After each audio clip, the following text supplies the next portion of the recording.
صفحہ نمبر ہے جی 147 اور حدیث مبارکہ نمبر ہے 1407۔ الحمد للہ رب العالمین والعاقبۃ للمتقین والصلاة والسلام علی سید الانبیاء والمرسلین، اما بعد۔ عن ابی ہریرہ رضی اللہ عنہ قال، حضرت ابو ہریرہ رضی اللہ عنہ بیان کرتے ہیں، نبی مکرم صلی اللہ علیہ وسلم نے فرمایا، یلقا ابراہیم اباہ آزر یوم القیامہ، قیامت کے دن حضرت ابراہیم علیہ السلام جب اپنے باپ آزر سے ملیں گے، وعلی وجہ آزر قطرۃ وغبرۃ، تو آزر کے چہرے پر اس وقت سیاہی اور گرد و غبار ہوگا۔ فیقول لہ ابراہیم، حضرت ابراہیم علیہ السلام اپنے باپ سے کہیں گے، الم اقل لک لا تعصنی، میں نے تم سے یہ نہ کہا تھا کہ میری نافرمانی نہ کرو؟ فیقول ابوہ، تو حضرت ابراہیم علیہ السلام کا والد جواب دے گا، فالیوم لا اعصیک، آج کے دن میں تمہاری نافرمانی نہیں کروں گا۔ فیقول ابراہیم، حضرت ابراہیم علیہ السلام کہیں گے، یا ربی، اے میرے رب، انک وعدتنی الا تخزینی یوم یبعثون، تو نے مجھ سے وعدہ فرمایا تھا کہ قیامت کے دن تجھے رسوا نہیں کروں گا۔ فأی خزی اخزی من ابی الابعد، اور اب رحمت سے انتہائی دور میرے باپ کی ذلت سے زیادہ کون سی رسوائی ہوگی؟ فیقول اللہ تعالی، اللہ سبحانہ و تعالی کہیں گے، انی حرمت الجنت علی الکافرین، میں نے کافروں پر جنت کو حرام کیا ہے۔ ثم یقال ابراہیم ما تحت رجلیک، پھر حضرت ابراہیم علیہ السلام سے کہا جائے گا کہ ذرا دیکھیے آپ کے پاؤں کے نیچے کیا ہے۔ فَيَنْظُرُ فَإِذَا هُوَ بِذِيخٍ مُلْتَخٍ، تو وہ دیکھیں گے ایک بجو جو نجاست میں لتھڑا ہوا ہے، وہ اس کو پائیں گے۔ فَيُؤْخَذُ بِقَوَائِهِ فَيُلْقَى فِي النَّارِ، پھر اس کی ٹانگ سے گھسیٹ کر اسے دوزخ میں ڈال دیا جائے گا۔ انبیاء علیہم السلام کا تذکرہ چل رہا ہے۔ اس حدیث سے دو تین چیزیں ہمارے سامنے آ رہی ہیں۔ نمبر ایک، بعض لوگ یہ کہتے ہیں کہ حضرت ابراہیم علیہ السلام کے جو قرآن پاک میں والد کا تذکرہ آزر کے نام سے ہوا ہے، وہ والد نہیں، وہ چچا تھا۔ اس حدیث نے آ کے اس چیز کی تائید کر دی کہ آزر حضرت ابراہیم علیہ السلام کے والد ہی تھے، چچا نہیں تھے۔ نمبر دو، قیامت کے دن اللہ سبحانہ و تعالیٰ کا ہولناک عذاب دے کر انسان اس بات کا یقین کر لے گا کہ اللہ سبحانہ و تعالیٰ کی تعلیمات سچی تھی، لیکن اس وقت پچھتائے کچھ فائدہ نہ دے گا۔ نمبر تین، حضرت ابراہیم علیہ السلام اللہ سے یہ عرض کر رہے ہیں، یا اللہ، تو نے وعدہ کیا تھا کہ جس دن تو بندوں کو اٹھائے گا مجھے رسوا نہیں کرے گا، تو اگر آج میرا باپ جہنم میں چلا جاتا ہے تو میرے لیے اس سے بڑی رسوائی کیا ہے؟ اللہ سبحانہ و تعالیٰ نے یہ نہیں کہا کہ ابراہیم واقعی تیری بڑی خدمات ہیں، تو نے بڑا کام کیا ہے، لہذا ان خدمات کی عوض میں تیرے باپ کو معاف کیا جاتا ہے۔ نہیں، قاعدہ کلیہ ضابطہ بتا دیا کہ کافر آدمی جنت میں نہیں جا سکتا، وہ چاہے نبی کا باپ ہی کیوں نہ ہو۔ کافر آدمی جنت میں نہیں جا سکتا چاہے وہ نبی کا بیٹا ہی کیوں نہ ہو، وہ نبی کی بیوی ہی کیوں نہ ہو۔ حضرت نوح علیہ السلام کا بیٹا غرق ہوا، حضرت ابراہیم علیہ السلام کا باپ جہنم کا ایندھن بن رہا ہے، حضرت لوط علیہ السلام کی اہلیہ بیوی، حضرت نوح علیہ السلام کی بیوی، دونوں کا تذکرہ اللہ تعالیٰ نے قرآن پاک میں سورۃ تحریم 28 پارے کے آخر میں ذکر کیا ہے۔ وَضَرَبَ اللَّهُ مثلا للذین ضرب اللہ مثلا للذین کفروا امرأۃ نوح وامرأۃ لوط کانتا تحت عبدین من عبادنا صالحین، دونوں ہمارے نیک بندوں کے نکاح میں تھی، فخانتاہما، ان دونوں نے خیانت کی، فلم یغنی عنہما من اللہ شیئا، نبی کی بیوی ہونا ان کو اس چیز سے یہ شرف بچا نہیں سکا، وقیل ادخلوا النار مع الداخلین، اور ان کو کہا جائے گا کہ تم جہنم میں داخل ہو۔ پتہ چلتا ہے کہ باپ یا بیٹا اگر کسی منصب اور مقام و مرتبے پر ہے تو اس کا یہ مقام و مرتبہ باپ کی صورت میں یا بیٹے کی صورت میں، دونوں صورتوں میں کسی کو بچا نہیں سکتا، جس کا جو مقام ہے اسی کے مطابق اس کا معاملہ کیا جائے گا۔ پھر آپ دیکھیے حضرت نوح علیہ السلام نے جب ان کا بیٹا غرق ہو گیا، اللہ تعالیٰ سے ایک دعا کی، یا اللہ وہ میرا بیٹا ہے، ونادى نوح ربه فقال رب ان ابنی، میرا بیٹا ہے۔ اللہ سبحانہ و تعالیٰ نے کیا فرمایا؟ انہ لیس من اہلک، وہ نہیں تیرے گھر والا، انہ عمل غیر صالح، اس کے عمل اچھے نہیں تھے، فلا تسألنی ما لیس لک بہ علم، آج کے بعد مجھ سے اپنے بیٹے کے متعلق کوئی سوال نہیں کرنا، انی اعدک ان تکون من الجاہلین، میں تجھے نصیحت کرتا ہوں وگرنہ نبوت میں سے نام نکال دیا جائے گا۔ حضرت نوح علیہ السلام نے یہ نہیں کہا یا اللہ 950 سال دین کی خدمت کی، اس کا یہ صلہ نہ، جو اللہ سبحانہ و تعالیٰ نے کہہ دیا فرما دیا، بس اس سے آگے کچھ نہیں۔ وہ جیسے ایک مشاعرہ ہے، شاید آپ نے سنا ہو، ابتدا کے اشعار مجھے بھول گئے، وہ کہتا ہے یوں بنی ہے رگے جان کی، اللہ سبحانہ و تعالیٰ کی طرف نسبت کرتے ہوئے شاعر کیا کہتا ہے؟ یوں بنی ہے رگے جان کی، ایک نس ٹس سے مس اور بس، اس مصور کا ہر شاہکار 60-65 برس اور بس، سب تماشائے کن ختم شد، یہ ہے اصل، سب تماشائے کن ختم شد، کہہ دیا اس نے بس تو بس۔ یہاں پہ حکم جی ہاں، یہاں پہ حکم صرف اللہ سبحانہ و تعالیٰ، جو مالک الملک نے فرما دیا ہے وہ بس فائنل ہے، اس کے آگے پھر کسی قسم کی کوئی بحث نہیں کی جائے گی۔ اللہ اکبر کبیرہ۔ دوسرا، یہاں سے یہ پتہ چلا کہ جنت میں داخلے کے لیے سب سے بڑی متاع، سب سے بڑی دولت وہ ایمان کی ہے۔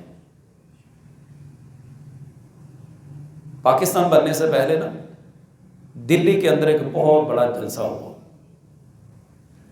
اس جلسے میں ایک سوال کیا گیا کہ ایک مسلمان ہے، چوریاں بھی کرتا ہے، ڈکیتیاں بھی کرتا ہے، مغلظات بھی بکتا ہے، اس کے مقابلے میں ایک ہندو ہے، ایک کافر ہے، وہ فلاح انسانیت کے کام بھی کرتا ہے، رفاع عامہ کے بھی کام کرتا ہے، بڑا اس طرح کے کام کرتا ہے، ان دونوں میں سے بہتر کون ہے؟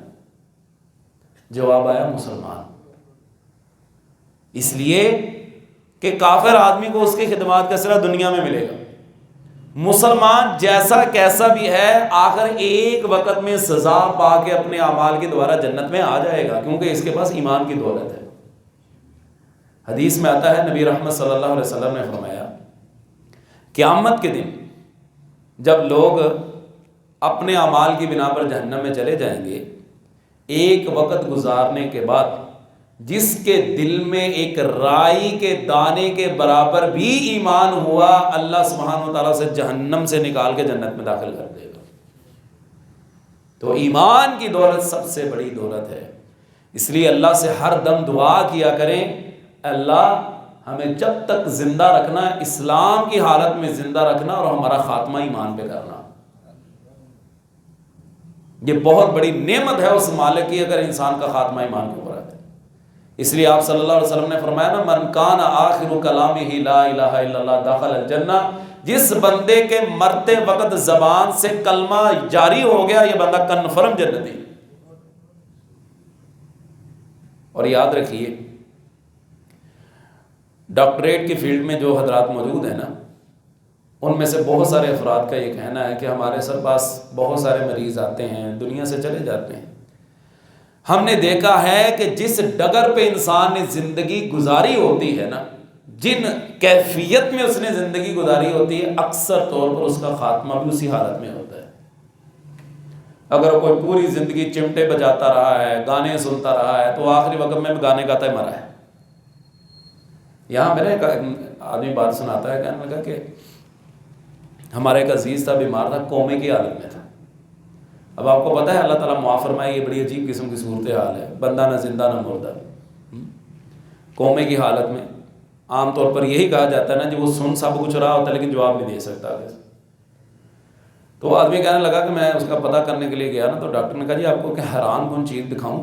دکھائیں. وہ اس مریض کے پاس لے گیا جسے کوما تھا کومے کی حالت میں. اس نے نا اس کے ہاتھ پہ یوں چابی رگڑی وہ کومے کی حالت میں سورہ یاسین پڑھنے لگ گیا. کہنے لگا جی یہ اس کا پتہ نہیں عجیب صورتحال ہے. ایک دن ایسے ہم نے کیا تو یہ سورہ یاسین اور پوری سورہ یاسین پڑھتا ہے پڑھنے کے بعد خاموش ہو جاتا ہے. پھر یہاں پہ کچھ رگڑتے ہیں تو یہ سورہ یاسین پڑھنے لگ جاتا ہے. جب ہم نے اس کی وجہ دریافت کی تو پتہ چلا اس کا معمول تھا کہ روزانہ فجر کی نماز کے بعد سورہ یاسین پڑھ کے گھر جاتا تھا. اب جس نہج کے اوپر انسان کی زندگی گزرتی ہے اس کا خاتمہ دی اینڈ بھی اسی سلسلے سے ہوتا ہے. باقی اللہ تعالیٰ سبحانہ و تعالیٰ کو پتہ نہیں کون سی ادا پسند آ جائے کہ وہ کس بندے کو توفیق دے دے. بندے کو اپنے طور پر تو حفظ ما تقدم جسے کہتے ہیں پیشگی اپنی حفاظت کے طور پر اپنی زندگی کو اللہ کی فرما برداری میں گزارنی چاہیے. اگلی حدیث وعنہ رضی اللہ عنہ قال حضرت ابو ہریرہ رضی اللہ عنہ ہی سے روایت ہے کہ قیل یا رسول اللہ صلی اللہ علیہ وسلم ایک مرتبہ عرض کیا گیا اللہ کے رسول صلی اللہ علیہ وسلم من اکرم الناس لوگوں میں سے سب سے زیادہ اللہ کے ہاں مقام و مرتبہ کس کا ہے؟ قال اتقاہم جو اللہ سے سب سے زیادہ خوف رکھنے والا ہے. فقالوا لیس عن ھذا نسألک ہم نے اس کے متعلق آپ سے نہیں پوچھا. قال آپ نے فرمایا فیوسف پھر لوگوں میں مقام و مرتبہ کے لحاظ سے حضرت یوسف علیہ السلام نمایاں ہیں. نبی اللہ وہ اللہ کے نبی تھے. ابن نبی اللہ نبی کے بیٹے تھے.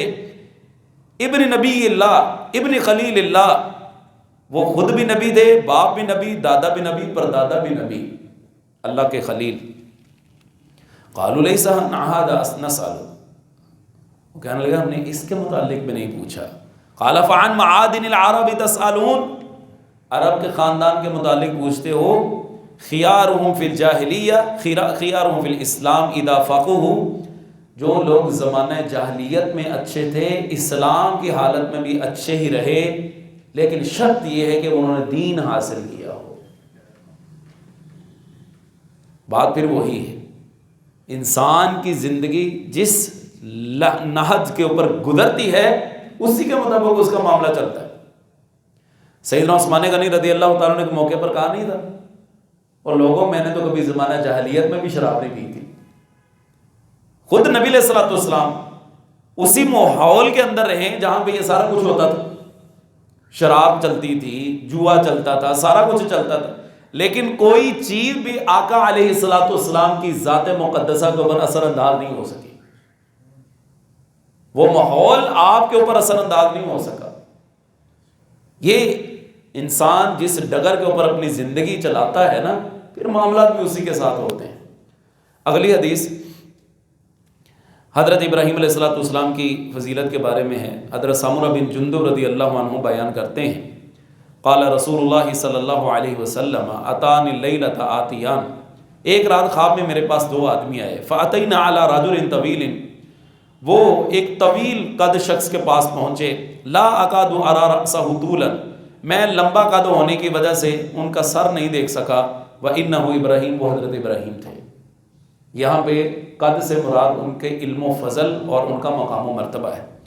اگلی حدیث دیکھیے حضرت عبداللہ بن عباس رضی اللہ عنہ بیان کرتے ہیں قال رسول اللہ صلی اللہ علیہ وسلم اما ابراہیم، جو شخص تم میں سے حضرت ابراہیم کو دیکھنا چاہتا ہے فانظروا الی صاحبکم، مجھے دیکھ لے۔ نبی علیہ السلام کی شکل و صورت حضرت ابراہیم علیہ السلام کے بڑی مشابہ تھی۔ وَأَمَّا مُوسَىٰ فَجَعَدٌ آدَمُ عَلَى جَمَلٍ أَحْمَرَ مَخْطُومٍ بِخُلْبَةٍ كَأَنِّي أَنظُرُ إِلَيْهِ إِنْ حَضَرَ فِي الْوَادِي۔